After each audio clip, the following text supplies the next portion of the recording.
Hello. Hi, Lexi. This is Justin. Hi, how are you? Doing good.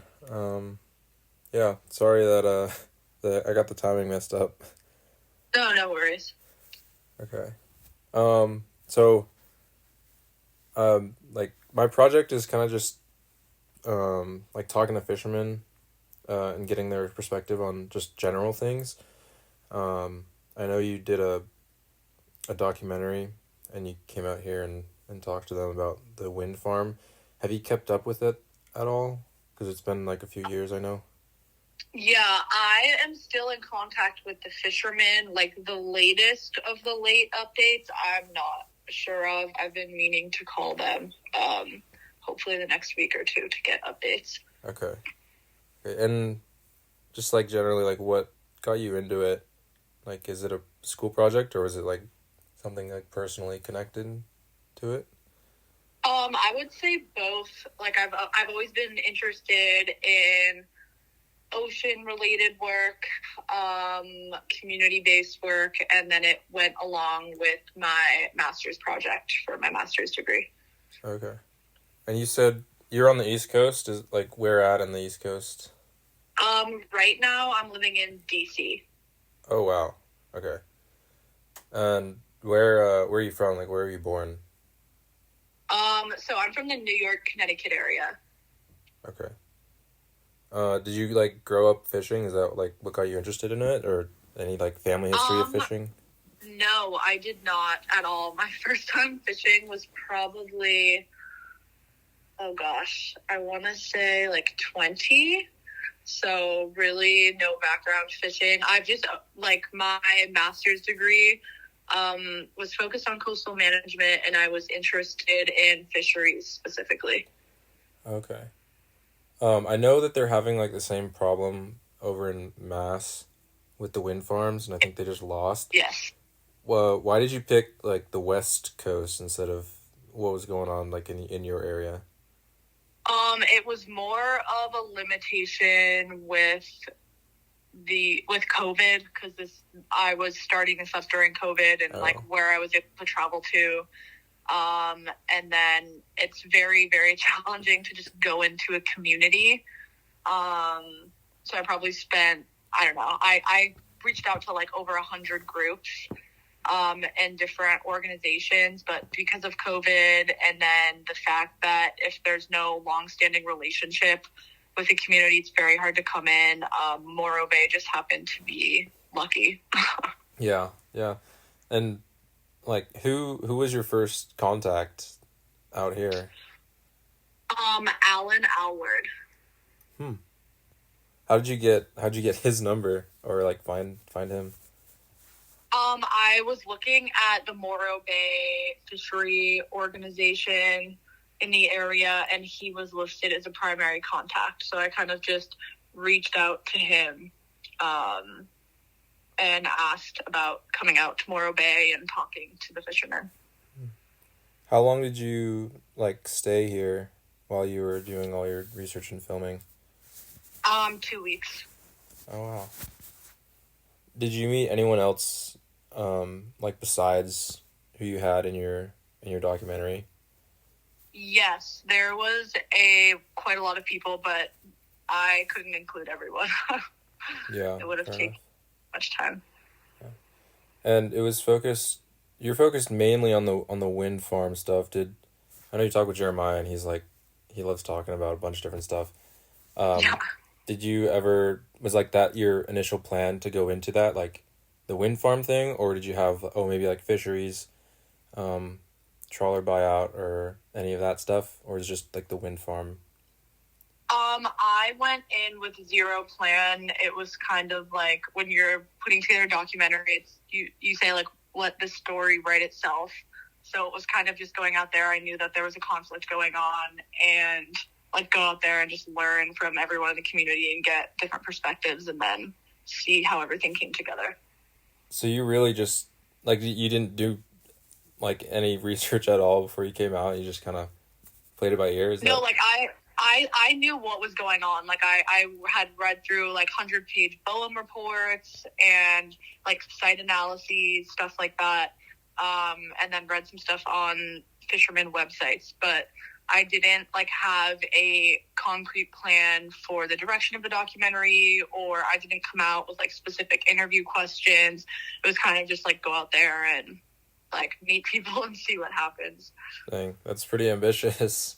I Yeah. I have to say, especially because I go to Cal Poly SLO, so I'm just like right here. But Yeah. yeah, for you to come out like across the country to with like no plan, that's props to you for putting out a good documentary as well. Yeah, thanks. Yeah, I went to undergrad at Santa Clara, so Oh, familiar okay. with like Bay Area and everything. Okay. Yeah. I grew up in San Jose, so Oh, cool. yeah, close there. Are you doing a PhD or that was your master's, right? Are you still in Yes. school? Right now? Yeah. No, I'm working right now. Okay. Okay. And does your work have anything to do with like fisheries or wind farms or any of that? Not particularly. I'm in consulting, so it covers like everything you could imagine, kind of. So it just depends on like what project I can get on. I'm on some energy related stuff right now. I know my firm is doing some offshore wind stuff. There's some NOAA fisheries work, but you kind of like jump all over in consulting. So Yeah.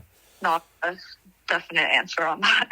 Yeah. And in like during filming and like interviewing and talking to people, did you have a certain stance that you were taking, like you were supporting the wind farms or against, or are you just trying to be as neutral as possible? Yes, exactly. That's what I meant by like letting the story write itself. I didn't want to go in with any bias really towards either party. So kind of just wanted to hear everyone's perspective and tried to be as neutral as possible at the beginning. Mm-hmm. Now that you've kind of completed it and have maybe kept up with what's going on and things, have you come to like a decision or a conclusion that this is like the wind farms are good or are bad? Yes. I think it's a very complicated issue. I mean, you can look at it so many different ways. I don't think wind farms, offshore wind per se, is bad. I just think it's completely new and it needs to be done the right way with all the right like research and grounds to go forward, which I don't think they have. And like choosing the right site and all of the different factors that go into it that won't affect fishermen or like MPAs or something like that. So I just think it's definitely been a rush, especially due to our administration and the push for it. Mm-hmm. Yeah. And back on the East Coast, you said you're kind of consulting with the wind farms there. Have you noticed that there's been a large pushback from fishermen over there? No, I'm not working on wind at the moment. I'm doing some energy stuff. I know in general there is wind work where the firm I'm working at, but I'm not involved in it at the moment. I hope to get involved in it, but not entirely sure. Okay. Yeah, and what was your undergrad, like your major? Environmental studies and poli-sci. Okay. And your documentary obviously is really good, and I read somewhere that you submitted it to a film festival.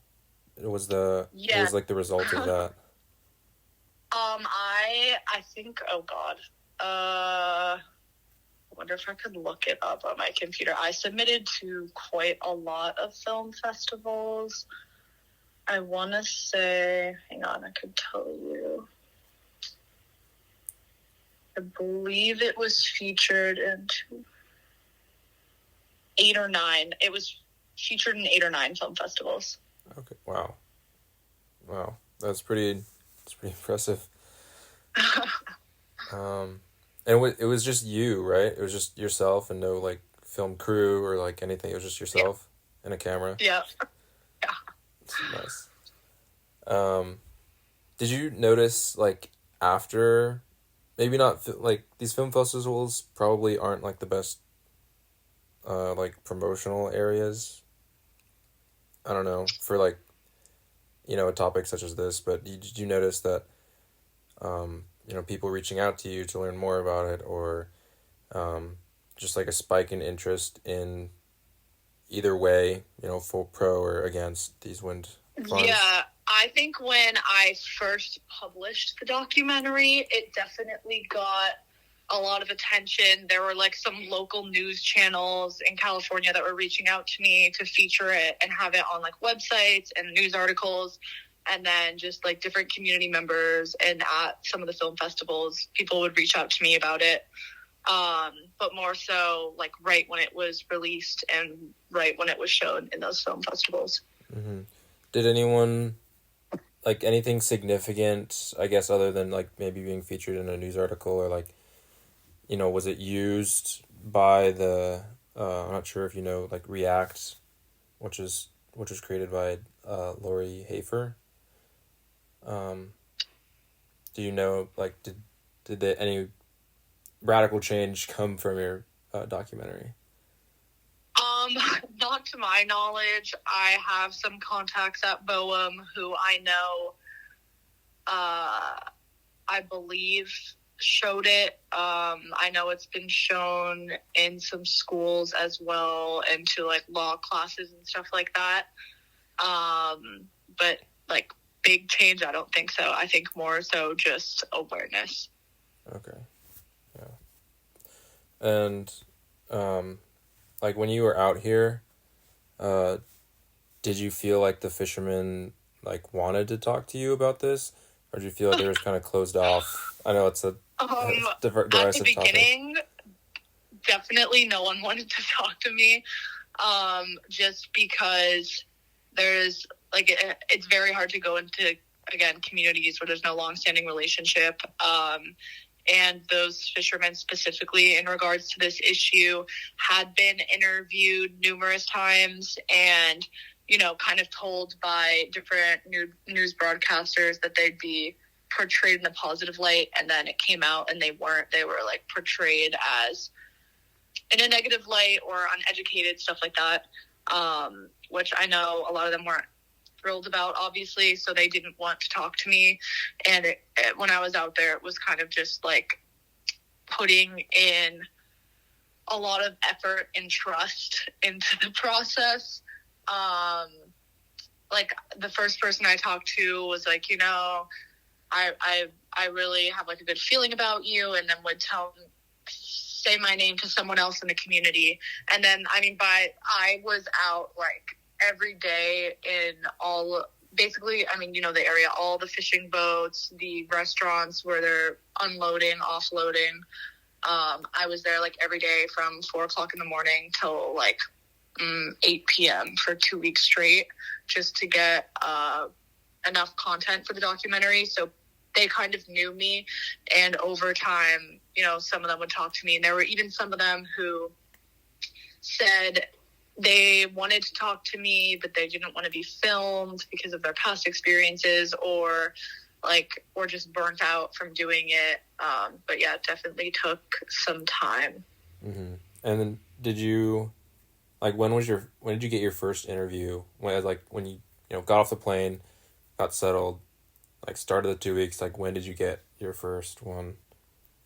So the first one was Alan. I had been communicating with him via email, so he like agreed to meet with me, and I went out there being like, well, if only one person is willing to talk to me, my master's project is going to be about, like how tough this is, and it's going to go in a different direction. That's kind of why I went out there with very little expectations.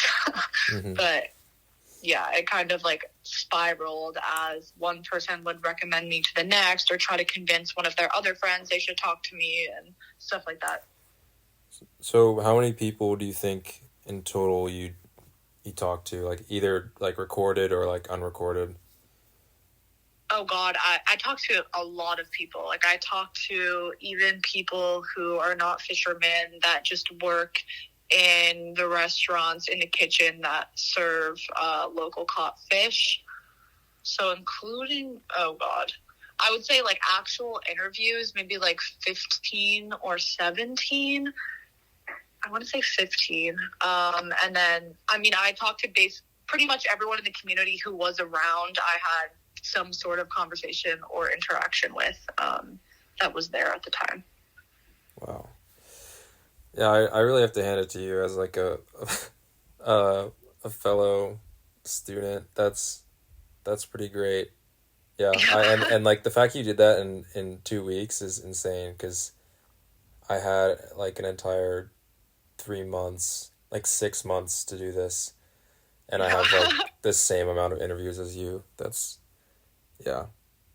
High praise. It was definitely exhausting, and I have zero background in film, so that was also like in cameras. That was its own learning process. Mm-hmm. Yeah. Did you find that these fishermen like talked about other topics as well, or did you kind of like once you started talking to like the first couple, you kind of got an idea like, oh, maybe I'm going to talk about wind, and did you start structuring your questions that way, or did you kind of just pull from each of their interviews where they talk about wind, or like did you have like a certain direction you wanted to a different direction instead of wind after the first couple? Yeah. So, well, I mean, I was going out there to cover the wind issue because that was kind of like where all the drama was at the time. So, I mean, all of my interviews, I was like, tell me about this wind thing, like what's going on, how are you feeling, how is it affecting you, etc. Like very casual conversations.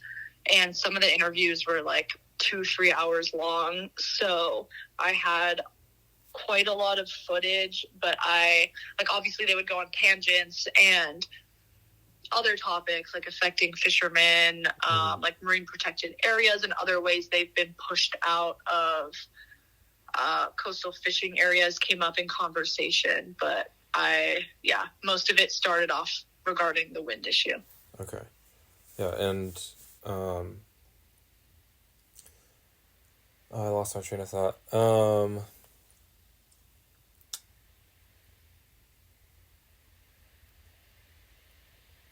Sorry, I'm just thinking. No worries.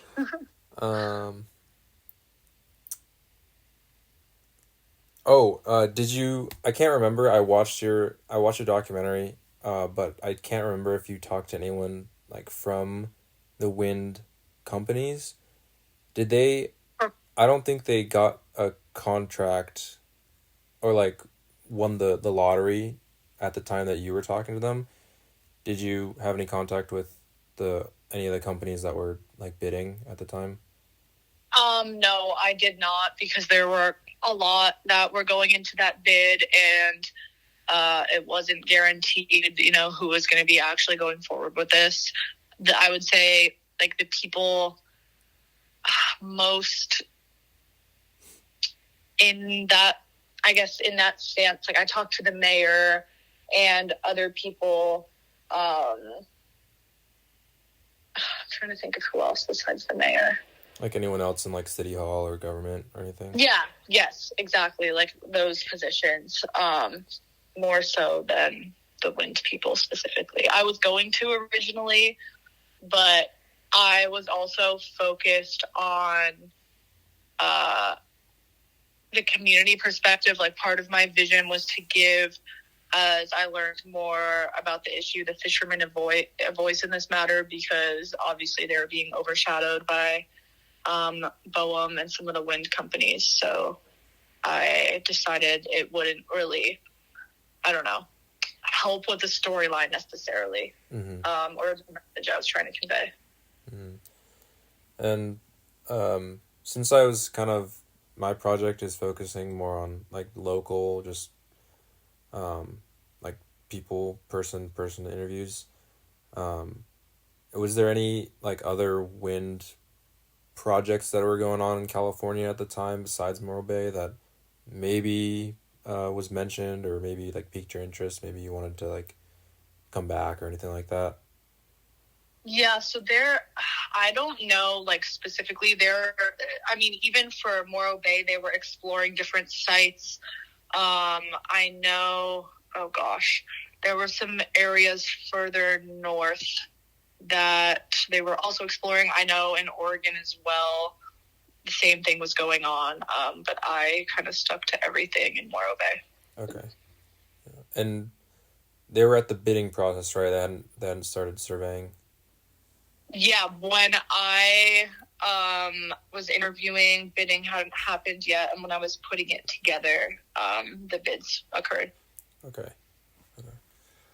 I know you kind of like went over it a little bit, but could you describe for me your like research process, like both before, during, and after, like during the whole time? Mm-hmm. So just in regards to Morro Bay, or how I formed, like how I came upon Morro Bay? Both, if you want. Okay. Yeah. Yeah. Well, I guess I'll focus more on Morro Bay because, like I said, it kind of started with me just like reaching out to organizations. I knew I wanted to like basically give a voice to a community and go in and do a documentary. But with COVID and other limitations, I kind of just like happened upon Morro Bay and happened upon the contacts there and kind of banked on that and decided to go forward.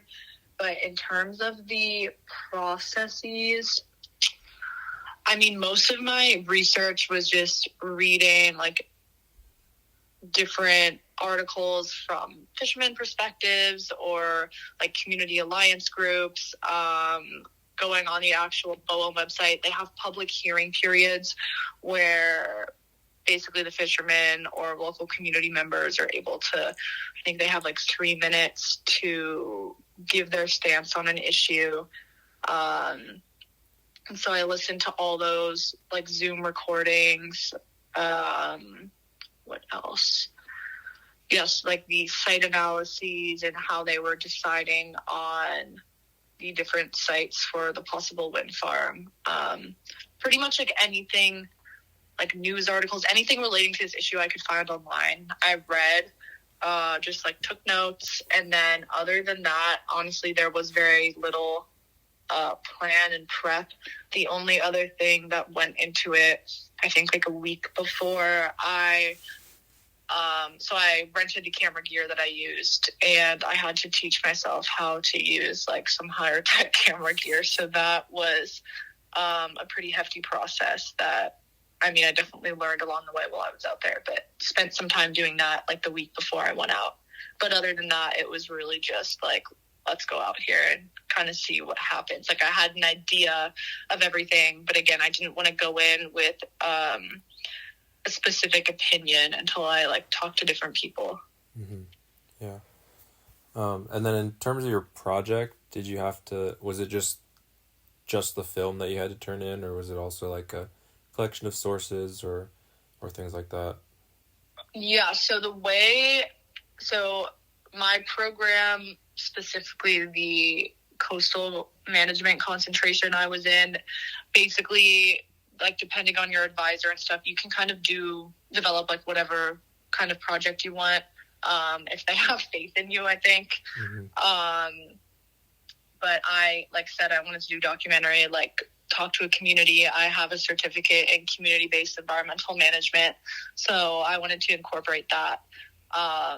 But yeah, just kind of talk to my advisor about it, and I think some people try to discourage me because of how hard it is to go into communities, but he was like, yeah, go out there, and like if it doesn't work out, you can put together a project about how it didn't work out. But there was nothing specific. I mean, putting together that documentary took a full year, and just like going through footage and B-roll interviews, like putting together a storyline, is extremely time consuming. So the only thing I submitted was the documentary, a written transcript of the documentary. And then on my own, I made a website at the time, for the documentary. Oh, and is that website still up? Do you still maintain that and run that? I did, but I had to pay like, I think it was like $200 a year to upkeep. I haven't checked, honestly. I think it should be up. The name of it is at the end of my documentary. It's listed there. I think it's renewed for this year. And then going forward, I think I'll figure out what I'm going to do with that. Mm-hmm. Do you have any plans to like come like physically come back and like do an update documentary Yes, at some point? I would love to. I definitely like filmmaking. I definitely have been meaning to come out and see all the fishermen. I think I have a good relationship with them, and I miss being there. They kind of became like family while I was out there, so I'm very grateful to them. And yeah, I mean, life gets chaotic, so I've been very busy with work and everything, but I'm hoping to maybe by August, maybe in the summer, I don't know, get out there and visit everyone. Mm-hmm. Yeah. And I know you are working like not in that kind of like filmmaking documentary, but do you plan on like pivoting or like changing jobs to kind of like reflect that, like you know, documentary filmmaking and things like that, and pursue Yeah, that? I would like to in the future. I just like the job I'm in right now. There's obviously other things in the background when selecting a job besides interest. So Mm-hmm. I mean, it's very hard to make like a livelihood as a filmmaker. So I think it would be more so like a passion I do on the side. But I don't know. In the long-term future, I would love to do that full time. So you Mm-hmm. never know. Yeah. Yeah. And kind of going back to your interviews and documentary, I noticed you like you got on the boat of some of them. I think it was you were on Bill's and Allen's. Did they offer to take you out, or did you like kind of have to nudge them to get you to? No, they offered, and I was actually pretty disappointed because I went out during the day, but I was offered to go out on a overnight. I think it was 3 nights with Bill, and his team, but I had an interview with the mayor, which was like pretty important to my storyline, and I couldn't move it around. Like it took a while to get that connection. Mm-hmm. So I wasn't able to go, unfortunately, but I would have gone overnight with them. But yeah, just stuck to the day. Would you have also fished with them as well? I probably would have been onlooking and filming everything. Oh, okay. Yeah. But I'm sure, I feel like they would have like taught me stuff while I was there. Mm-hmm. Yeah. And I don't know, I mean, you can answer if you're not, or you can answer or not, but what do you think was like, who do you think was your most difficult interview, or maybe they're maybe the easiest, most like the conversation flowing, and like you can really get a feel for them and what their opinion is? Yeah, I think the most difficult at the beginning was Bob, which is very ironic because I became like close with him while I was there and saw him basically every day when I was there. But at the beginning, when I spoke to Alan, he was hesitant to talk to me. And I remember Alan being like, I'll work on him and get him to talk to you. But he was kind of against it at the very beginning. Mm-hmm. So that was, I mean, my first time meeting him, I was like, oh gosh, because I wasn't sure, like I had the prior knowledge that, you know, he wasn't keen on speaking to me. So I was like, I don't know how this is going to go, but yeah, all worked out very well. I mean, all of the fishermen were great and like offered to get me more contacts while I was there. Once I really like got into their community, they all were very supportive. Like Jeremiah, of course, is amazing, and his wife Trudy, they were like driving me around, and he helped me get in contact with the mayor. Like he was definitely influential. I mean, everyone there, like Mark, he owns a restaurant there. He let me in like the back of his kitchen to film, set me up with some food. Like everyone was really great in their own way. Yeah, it's the same thing I've found. Like, as soon as you like kind of like crack a couple of them, then it's like, okay, now like you're in, and Yeah. You see them around and they'll wave and they'll buy you a lunch or something like that. Yeah, Yeah. exactly. Yeah. Yeah. And Yeah. who was your favorite? Maybe not even filmed but who was your favorite? What was yeah. Who was my favorite, like, person? Like to talk to, yeah. That's a tough one. I mean, I think, like, my favorite interview probably was Bob because, I mean, he's, like, very strong-willed, very opinionated, very raw, like, no filter. And he told me that. And I mean, that was, like, definitely essential for my documentary. And I know, like, people who've watched it and my friends who have been there when it was screened, like, were laughing at some of the things he said just because, like, it's a very serious thing. And then he would say, like, something explicit, or funny relating what was going on. So yeah, I think his interview was pretty great. Mm-hmm. Yeah. You got lucky. I did you talk with Jimmy Spencer? Did you meet him? No, I did not. Oh. Yeah, I spoke with him, and he and Bill and Bob go way back, and he got me in contact with Bob, and Bob gave me a call and said he would sleep on it, and then he called me the other day and said he didn't want to do it. So yeah. Does he know that you're talking to me? I didn't mention your name. I think your name came up after. Okay. I walked into talking to Zinies and Jeremiah and Scott and I think Rich. I don't know. They were sitting there and Jeremiah offered me a sandwich. And he said, "You know what? Lexi Addison. That's a name to talk to. That's someone to talk to about the wind." So, yeah, that's when I got your contact. Yeah. Yeah, I was going to say, if not, let him know, because he takes some time, but once you talk to him, he's great. Yeah. So, yeah. I mean, they're all, like, amazing. Like, they've all offered to, like, let me, like, stay at their home and stuff like that. Yeah.